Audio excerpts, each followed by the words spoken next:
Have you ever heard of an old game called The Theater? Yeah, didn't think so. Probably because many say it doesn't even exist. You see, The Theater was an old game released around the same time as Doom. Today, if you ever find it, it's only available on crappy bootleg CD-ROMs, which, more often than not, don't even actually contain the game. The actual legitimate copies that they say were released back in the day feature a blank cover with nothing but the sprite of what has since been named the Ticket Taker. He is simply a poorly drawn, pixelated, bald, Caucasian man with large red lips, wearing a red vest over a white shirt and black pants. He is completely expressionless, though some say that if you smash the disc, his face is shown as angry the next time you look at the cover, though this is just dismissed as an urban legend. What is peculiar about The Theater, though, is that there is no developer named on the jewel case, nor a game description on the back. It is simply the ticket taker on a white background on both sides. The game was initially known for its inability to install correctly. The installation process immediately locks up the computer when the user reaches the licensing agreement.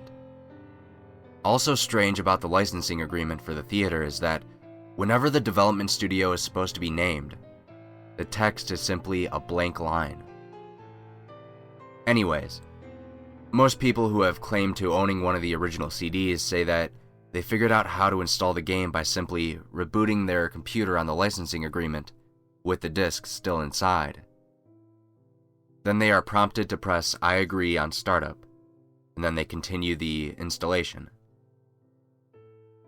If a player supposedly manages to find what they believe to be a working copy, they have said that the installer window will freeze and stop responding before you can click your first next. But they do also say that their PCs do not lock up, and it's only the installer that freezes. It is unknown if these are actual copies or fakes, but it is widely thought that these working copies are just to draw internet attention with no proof of the installation effects. Upon proper installation, the game starts up without any introduction besides a main menu that is simply a sprite of a movie theater's exterior on an empty city street. The title fades in, and then the three menu buttons appear: New Game, Load, Options. Selecting Options immediately crashes the game to the desktop. Load is said not to function at all. Even if you do have a saved game, nothing happens when you press it. Thus, New Game is the only working menu option.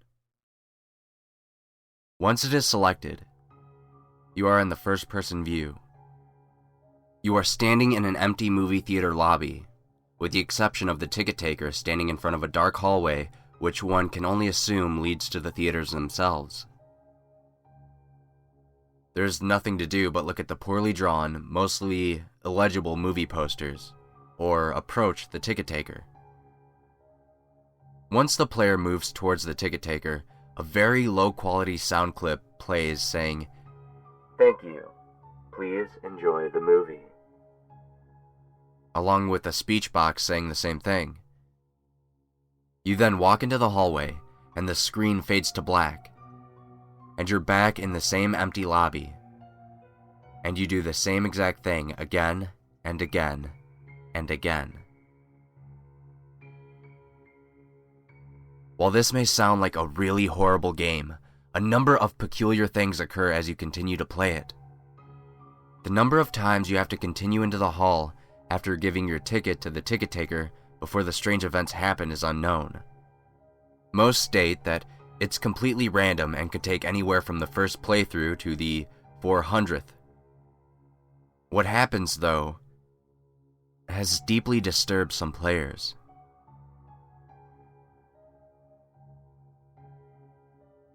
The first occurrence is when the player fades back in after walking into the hallway.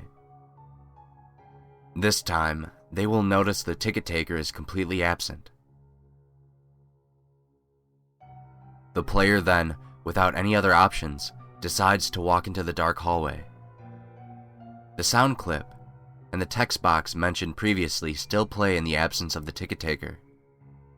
But when the player walks into the hallway, the screen does not fade out.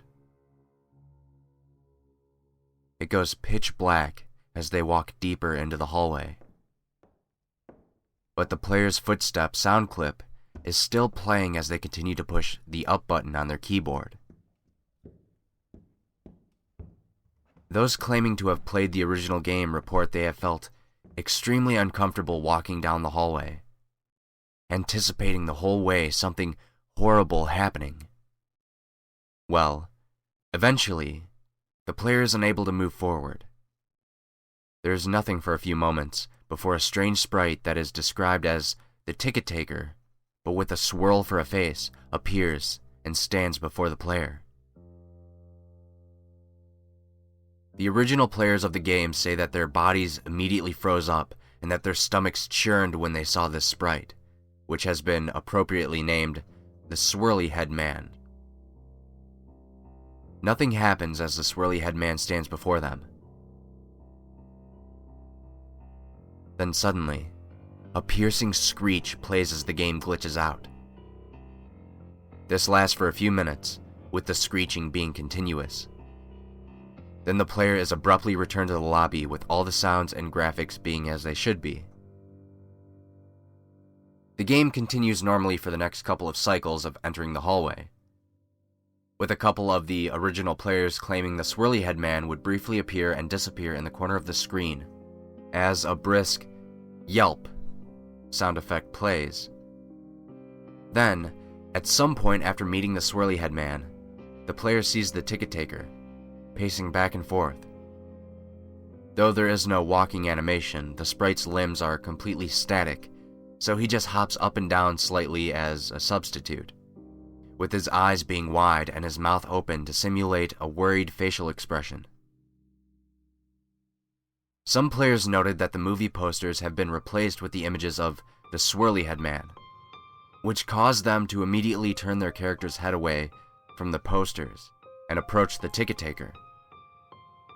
Then another, different, low-quality sound clip plays, but the speech box contains nothing but corrupted characters that cause whatever the text would have been in the box to be completely illegible.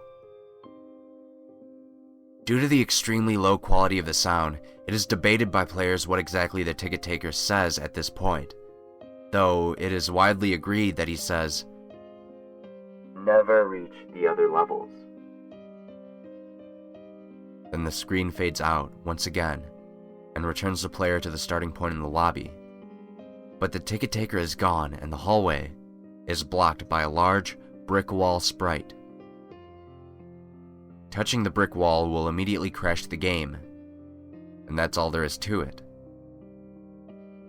No one knows what the other levels are or how to gain access to them, nor is it known why the Swirly Head Man causes such acute fear in those who have seen him in the game. All the original copies of the theater have either been lost or destroyed. But the creepiest part is the fact that all of the original players of the game claim to occasionally see a brief glimpse of the Swirly Head Man out of the corner of their eyes.